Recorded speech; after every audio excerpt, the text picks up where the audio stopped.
मित्रांनो, ही गोष्ट एका छोट्या गावची आहे. त्या गावात एक लहानसं कुटुंब राहत असे. कुटुंबामध्ये 2 आई-वडील आणि त्यांच्या 2 मुली होत्या. त्यांना मुलगा नव्हता. मोठ्या मुलीचे नाव सावित्री होते. सावित्री जी 18 वर्षांची झाली होती. तिचे शालेय शिक्षण पूर्ण केल्यानंतर ग्रॅज्युएशनच्या पहिल्या वर्षाला प्रवेश तिने घेतला होता. तिची धाकटी बहीण तिच्यापेक्षा 5 वर्षांनी लहान होती. त्यांचे वडील गावात काही पिढी जात जमिनीवर शेती करायचे आणि त्याच्यावरच त्यांचे घर चालायचे. मित्रांनो, कुटुंब खूप आनंदी होते. हळूहळू असंच वेळ जात होता आणि त्याच दरम्यान एके दिवशी दुपारच्या वेळेस सावित्रीच्या वडिलांकडे गावातील काही दबंग लोक येतात. ते त्यांच्याकडे येऊन म्हणतात, ज्या जमिनीवर तुम्ही शेती करता, उद्यापासून तुम्ही त्या जमिनीवर शेती करण्यासाठी जाऊ शकत नाही. हे ऐकल्यानंतर सावित्रीचे वडील त्यांना विचारतात, का भाऊ? ती जमीन तर माझी पिढी जात आहे आणि मी त्या जमिनीवर शेती करण्यासाठी का नाही जायचे? त्यावर ते दमंग लोक सांगतात, आता त्या जमिनीवर आम्ही शेती करू आणि जर तू त्या जमिनीवर गेलास तर तुझ्या कुटुंबाला रातोरात गायब करून टाकू आणि जर तू याची तक्रार कुठे करायचा प्रयत्न जरी केलास तर आमच्यासारखं वाईट कोणी नसेल. हे ऐकल्यानंतर सावित्रीचे वडील खूपच हैराण होतात आणि खोल विचारात पडतात. ते मनाशी विचार करतात, हे कसं शक्य आहे आणि माझ्याबरोबर काय चाललंय हे? हळूहळू संध्याकाळ होते. संध्याकाळी सावित्रीजी कॉलेजमधून परत आलेली असते. संपूर्ण कुटुंब एकत्र बसते. संपूर्ण कुटुंब एकत्र बसल्यानंतर सावित्रीचे वडील संपूर्ण कुटुंबाला ही गोष्ट सांगतात. तिथे सावित्रीची आई, सावित्री आणि तिची धाकटी बहीणही होत्या. ही गोष्ट सांगताना त्यांच्या डोळ्यात अश्रू होते. ते म्हणतात, हे लोक बरोबर वागले नाहीत. त्यावर सावित्रीची आई सावित्रीच्या वडिलांना सांगते, तुम्ही असं करा, उद्या पंचायत बोलवा आणि पंचायतमध्ये ही गोष्ट सगळ्यांसमोर मांडा. त्यानंतर कोणीतरी आपली मदत करेल. एवढं मोठं गाव आहे. यानंतर सावित्रीचे वडील दुसऱ्या दिवशी पंचायत बोलवतात. पंचायतमध्ये सर्व लोकांना बोलावून त्यांच्यासमोर आपली गोष्ट सांगतात. ते म्हणतात, माझ्या पिढीजात जमिनीवर हे लोक कब्जा करण्याचा प्रयत्न करत आहे आणि मला तिथे शेती करण्यास स्पष्टपणे बंदी घातली आहे. जशी ही गोष्ट पंचायतमध्ये सांगितली जाते, पंचायतमध्ये उपस्थित असलेल्या सगळ्या मान्यवर लोकांना त्या दबंग व्यक्तीची खूप भीती वाटत असते. तो व्यक्ती असाच होता की तो कोणाचंही ऐकत नसे. जो कोणी त्याला समजावण्याचा प्रयत्न करायचा तो त्याच्याशी खूप वाईट वागायचा. यानंतर पंचायतीमध्ये आलेल्या कोणत्याही व्यक्तीने सावित्रीच्या वडिलांची गोष्ट ऐकली नाही. तिथे तो दबंग व्यक्ती येतो ज्याने सावित्रीच्या वडिलांना शेती करण्यास मनाई केली होती. तिथे येऊन तो संपूर्ण पंचायत समोर सावित्रीच्या वडिलांचा अपमान करतो. जसं तो त्यांचा अपमान करतो त्यानंतर सावित्रीच्या वडिलांच्या डोळ्यात अश्रू येतात आणि ते मनातून खोल विचारात बुडून जातात. पंचायत संपते. पंचायतीमध्ये कोणताही निर्णय झाला नव्हता. सावित्रीचे वडील पुन्हा त्यांच्या घरी परत येतात. आज सावित्रीची सुट्टी होती, त्यामुळे ती कॉलेजला गेली नव्हती. ती आपल्या वडिलांना घरी येताना पाहते आणि त्यांना विचारते, बाबा, पंचायतमध्ये काय निर्णय झाला? यानंतर सावित्रीचे वडील सावित्रीला काही न सांगता घराच्या आतमध्ये जातात. आपल्या वडिलांची ही अवस्था पाहून सावित्री खूपच अस्वस्थ होते, कारण ती कॉलेजमध्ये शिकत होती आणि इतकी समजूतदार होती की तिला समजलं की बाबा कोणत्या तरी गोष्टीने खूपच अस्वस्थ झाले आहेत. त्यानंतर ती गावात इथे तिथे लोकांकडे विचारपूस करून वडिलांसोबत पंचायतमध्ये काय घडलं होतं याचा ती शोध घेते. सर्व लोक तिला सांगतात की तुझ्या वडिलांचा खूपच अपमान झाला होता आणि याच कारणामुळे ते खूप उदास झाले होते. पंचायतमध्येच ते ओक्साबोक्शी रडले होते. ही गोष्ट ऐकून सावित्रीला खूप वाईट वाटते आणि मनातून खोल विचारात बुडून जाते ती. हळूहळू संध्याकाळ होते. रात्री सावित्री आणि तिची बहीण खोलीत झोपायला जातात, पण त्यांचे वडील आणि आई दरवाजाजवळ बसून एकमेकांशी बोलत असतात. सावित्रीचे वडील तिच्या आईला म्हणत होते, आज पंचायतमध्ये माझ्यासोबत जे घडले, जर माझ्या मुलीऐवजी माझा मुलगा असता तर असे झालंच नसतं. ही गोष्ट सावित्री आतमध्ये बसून ऐकत होती. जशी ती ही गोष्ट ऐकते ती ओक्साबोक्शी रडायला लागते, कारण आज तिला जाणवली होती की ती एक मुलगी आहे, मुलगा नाही. तिचे वडील तिच्या आईला सांगत होते, जर माझा मुलगा असता तर तो माझ्या खांद्याला खांदा लावून उभा राहिला असता आणि त्या लोकांना मी बघून घेतले असते मग बरोबर. ही गोष्ट तिची आई ऐकते आणि म्हणते, काही हरकत नाही. अहो, देवानं आपल्या वाट्याला जे आणलं आहे ते आपण स्वीकारायला हवं. काही हरकत नाही. जर आपल्याला मुलगी आहे तर तीही चांगलीच बाब आहे ना. ही गोष्ट तिची आई सांगते, पण सावित्रीला वडिलांनी आधी म्हटलेली ती गोष्ट खूपच बोचते. तिच्या मनाला लागते. तिला जाणवते की जर ती मुलगा असती तर ती तिच्या वडिलांच्या खांद्याला खांदा लावून उभी राहिली असती. रात्रभर सावित्री याच गोष्टीचा विचार करत राहते. तिची धाकटी बहीण अजून लहान असल्याने ती झोपते, पण सावित्रीच्या मनात तीच गोष्ट परत परत येत राहते.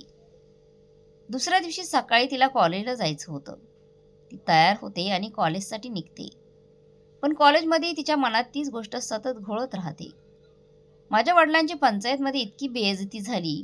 जर मी मुलगा असते तर माझ्या वडिलांच्या पाठीशी उभी राहिली असते मी. असे करत काही दिवस निघून जातात आणि काही दिवस सावित्री कॉलेजमध्ये गप्प गप्प राहिलेली असते. ही गोष्ट तिच्या एका मॅडमला, तिचे नाव सुजाता मॅडम आहे, लक्षात येतं त्यांना. एके दिवशी सुजाता मॅडम तिला लंच ब्रेकमध्ये जवळ बोलवतात आणि विचारतात, सावित्री, तू वर्गात असतेस पण तुझं लक्ष वर्गात नसतं. काय झालं आहे? काही अडचण आहे का? मला सांगू शकतेस का? मी तुझी शिक्षिका आहे. हे ऐकल्यावर सावित्री एकदम ओक्साबोक्शी रडू लागते आणि सुजाता मॅडमच्या गळ्यात पडते. गळ्यात पडून ती ढसढसा रडत होती. सुजाता मॅडम तिला शांत करतात आणि विचारतात, मुली, शेवटी काय झालं आहे? मला सांग. त्यानंतर सावित्री सर्व गोष्ट तिच्या सुजाता मॅडमला सांगते. ती म्हणते, माझ्या वडिलांचा खूपच अपमान झाला आहे आणि त्यानंतर माझे वडील म्हणाले की जर माझा मुलगा असता तर तो माझ्या पाठीशी उभा राहिला असता. हे ऐकल्यानंतर सुजाता मॅडमही थोड्या अस्वस्थ होतात, कारण त्यांच्यासमोर एक अशी गोष्ट आली होती जिथे मुलगा आणि मुलगी यांच्यात फरक केला जात होता. कारण सुजाता मॅडम अध्यापिका होत्या आणि त्यांना माहीत होते की मुलगा आणि मुलगी समान असतात, दोघेही काहीही करू शकतात. त्यानंतर त्या सावित्रीला समजावायला लागतात आणि म्हणतात, सावित्री, काही हरकत नाही. तू मुलगी आहेस, देवाने तुला मुलगी बनवलं आहे, पण मुली कमकुवत नसतात. यानंतर त्या तिला खूपच प्रोत्साहित करतात. म्हणतात, मुली, तू शिकून एक चांगली पोस्ट मिळव आणि त्यानंतर तुझे वडील ज्या अपमानाला सामोरे गेले त्याचा तू बदला घेऊ शकतेस. ही गोष्ट ऐकल्यानंतर सावित्रीच्या आतमध्ये जोश निर्माण होतो आणि ती आपल्या मॅडमला वचन देते, मॅडम, तुम्ही म्हणत असाल तर मी शिकून खूप मोठी अधिकारी बनेन आणि त्यानंतर माझ्या वडिलांचा अपमानाचा बदला घेईल. त्यानंतर सावित्री अभ्यासावर खूपच लक्ष केंद्रित करते आणि तिच्या वडिलांच्या अपमानाला लक्षात ठेवून खूपच मेहनत करत राहते. हळूहळू असाच वेळ जातो निघून. वेळेसोबतच तिचे ग्रॅज्युएशन पूर्ण होते. जसे तिचे ग्रॅज्युएशन पूर्ण होते तिचे वडील तिला म्हणतात, मुली, तू आता खूप मोठी झाली आहेस, तुझं लग्न करू. पण सावित्री तिच्या वडिलांना नकार देते आणि म्हणते, बाबा, मला शिकून मोठी अधिकारी बनायचं आहे आणि त्यानंतरच मी लग्न करेन. ही गोष्ट ऐकल्यानंतर तिचे वडील विचार करतात की ठीक आहे, काही हरकत नाही. जर मुलगी शिकू इच्छित असेल तर तिला अजून 1-2 वर्ष देऊ आपण. तिचं ग्रॅज्युएशन तर पूर्ण झालं आहेच. त्यानंतर तिचे वडील म्हणतात, मुलगी, जर तुला मोठा अधिकारी बनायचं असेल तर तुझ्याकडे 1 वर्ष आहे. या 1 वर्षात जर काही करून दाखवलंस तर ठीक आहे, नाहीतर मी तुझं लग्न लावून देईन. ही गोष्ट ऐकल्यानंतर सावित्री थोडी चिंतेत येते, पण ती तिचा अभ्यास सुरूच ठेवते. ती आपल्या वडिलांना म्हणते, बाबा, मला मोठा अधिकारी बनण्यासाठी बाहेर जावं लागेल आणि कोचिंग क्लासेससाठी मला पुण्याला जायचं आहे. त्यानंतर तिचे वडील तिला आनंदाने कोचिंगसाठी पुण्याला पाठवतात, कारण सावित्रीचे वडील आता एका कंपनीत नोकरी करू लागले होते आणि त्या कंपनीतून मिळालेल्या पैशातूनच ते आपल्या मुलीला कोचिंगसाठी पुण्याला पाठवत होते.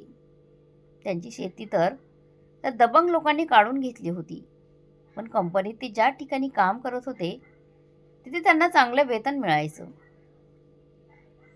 ते काही पैसे साठवून आपल्या मुलीच्या कोचिंगसाठी पाठवायचे. हळूहळू असाच वेळ निघून जात होता. वेळेसोबतच सावित्री मेहनत करत राहते. या मेहनतीच्या दरम्यान एके दिवशी सावित्रीच्या मेहनतीला फळ येतं. ती UPSCची परीक्षा पास होते आणि ती एक IAS अधिकारी बनते.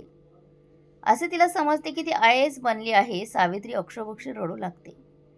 तिच्यासोबतची मुलगी जी तिच्यासोबत कोचिंग करत होती तिला शांत करते आणि म्हणते, तू अशा प्रकारे का रडतेस? शेवटी तू IAS बनली आहेस.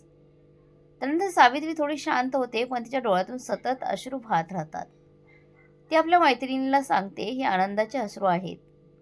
आज मी त्या उंचीवर पोहोचली आहे जिथे पोहोचण्यासाठी माझ्या मॅडमने मला सांगितलं होतं आणि मला या मार्गाबद्दल शिकवलं होतं. ही गोष्ट ती आपल्या मॅडमला फोन करून सांगते, सुजाता मॅडम, आज मी एक IAS अधिकारी बनली आहे. ही गोष्ट ऐकल्यानंतर तिच्या मॅडम खूप आनंदित होतात आणि म्हणतात, मुली, देव तुला असंच यश देईल.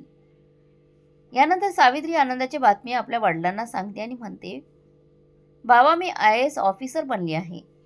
आता मला काही दिवस ट्रेनिंगसाठी जावं लागेल. ट्रेनिंग नंतर माझी जॉईनिंग होईल.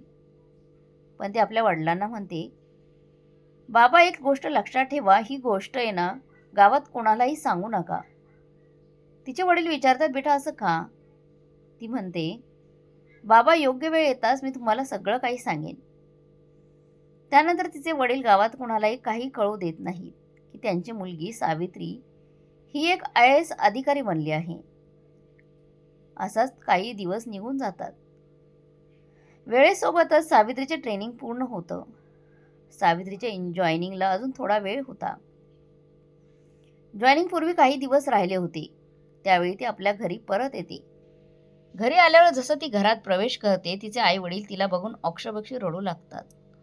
कारण त्यांची मुलगी मागील एका वर्षात घरी आली नव्हती. मित्रमैत्रिणी सावित्री जेव्हा अभ्यास करत होती, तिला हेही माहीत नव्हतं की बाहेर कोणता ऋतू चालू आहे, दिवस आहे की रात्र. तिने दिवस रात्र मेहनत केली आणि या उंचीवर पोहोचली. ती घरी येते. घरी आल्यावर आपल्या आईवडिलांना मिठी मारून रडू लागते. तिची धाकटी बहीण तिथेच होती आणि तीही तिच्या गळ्यात पडून रडायला लागते. यानंतर सावित्री आपल्या वडिलांसोबत उभी राहते आणि म्हणते, बाबा, उद्या तुम्हाला एक पंचायत पुन्हा एकदा आयोजित करावी लागेल. यानंतर सावित्रीचे वडील विचारतात, बेटा, पंचायतची आयोजित करायची आहे? शेवटी काय घडले? कशासाठी करायचे आहे? तेव्हा सावित्री म्हणते, बाबा, तुम्हाला तो दिवस आठवत नाही का, ज्या दिवशी तुम्ही पंचायत बोलवली होती आणि त्या पंचायतमध्ये तुमचा अपमान केला गेला होता. आपले जमीन देखील त्यांनी हडप केली होती. ही गोष्ट ऐकल्यानंतर सावित्रीच्या वडिलांच्या डोळ्यातून पुन्हा आनंदाचे अश्रू वाहू लागतात आणि ते रडू लागतात. ही गोष्ट बघून संपूर्ण कुटुंब पुन्हा रडायला लागतं. सावित्री आपल्या वडिलांना मिठी मारून त्यांना सांत्वना देते. सावित्री रडत रडत आपल्या वडिलांना म्हणते, बाबा, मला तुमच्या अपमानाचा बदला घ्यायचा आहे आणि याच कारणामुळे तुम्हाला पुन्हा पंचायत बोलवावी लागेल. ही गोष्ट ऐकल्यानंतर सावित्रीची आई तिला थांबवते आणि म्हणते, बेटा, काही हरकत नाही, तू यशस्वी झालीस, आमच्यासाठी एवढंच खूप आहे. पण सावित्री आपल्या वडिलांना ठामपणे म्हणते, बाबा, तुम्हाला पंचायत बोलवावीच लागेल. यानंतर सावित्रीचे वडील दुसऱ्या दिवशी पंचायत बोलवतात. जसे पंचायतमध्ये सगळे लोक जमतात, त्या व्यक्तीलाही पंचायतमध्ये बोलवले जाते ज्याने सावित्रीच्या वडिलांना धमकी दिली होती आणि पंचायतमध्ये त्यांची बेइज्जती, अपमान केला होता. पंचायतीसाठी सगळे गावकरी एकत्र येतात. तेव्हा सावित्री आपल्या वडिलांसोबत खांद्याला खांदा लावून पंचायतमध्ये पोहोचते. तिथे जाऊन सावित्री पंचायतमध्ये उभी राहते आणि बोलू लागते, मी मान्यवर लोकांना सांगते, तुम्ही 4 वर्षांपूर्वी जो निर्णय घेतला होता तो निर्णय आम्हाला मान्य नाही. त्या निर्णयावर पुन्हा विचार करा. आज मी वडिलांसोबत खांद्याला खांदा लावून उभी आहे. यानंतर काही लोक सावित्रीच्या वडिलांना म्हणतात, तू तुझ्या मुलीला का सोबत आणले आहेस? तेव्हा सावित्रीचे वडील लगेच सगळ्या गावकऱ्यांना सांगतात, ही माझी मुलगी आहे. ही IAS ऑफिसर बनली आहे आणि हिनेच मला ही पंचायत आयोजित करण्यास सांगितले आहे. हिने सांगितलं होतं की पंचायतच्या निर्णयावर पुन्हा विचार केला पाहिजे, जो निर्णय त्या दिवशी अपूर्ण राहिला होता. जसे गावकऱ्यांना समजते की सावित्री IAS अधिकारी झाली आहे, सगळ्यांचे चेहरे लटकतात. एकसारखं ते तिच्याकडे बघतच राहतात. कारण ज्यावेळी तिच्या वडिलांची बेइज्जती झाली होती त्यावेळी काही लोकांनी त्यांची खूप थट्टा केली होती. त्यानंतर सावित्री त्या दमंग व्यक्तींकडून पंचायतमध्ये बदला घेते आणि त्यांची तितकीच बेइज्जती करते जितकी त्या दिवशी तिच्या वडिलांची झाली होती. ही गोष्ट पाहून काही लोक ते सावित्रीच्या वडिलांच्या बाजूने होते ते खूप आनंदित होतात. त्यांना जाणवतं की मुलीही मुलांपेक्षा काही कमी नाहीत. यानंतर सावित्री तिच्या जमिनीवर तिच्या वडिलांना पुन्हा शेती करण्यासाठी पाठवते आणि म्हणते, बाबा तुम्ही न घाबरता या जमिनीवर शेती करू शकता आणि तुम्हाला कोणाची भीती बाळगण्याची गरज नाहीये. पंचायतमध्ये ही गोष्ट सांगताना दबंग व्यक्तींच्या तोंडातून एक शब्दही निघत नाही, कारण आज त्या व्यक्तीची मुलगी एक IAS ऑफिसर होती. आता दबंग व्यक्ती हे सगळं ऐकून लाजिरवाणी होऊन पंचायत सोडून निघून जातात.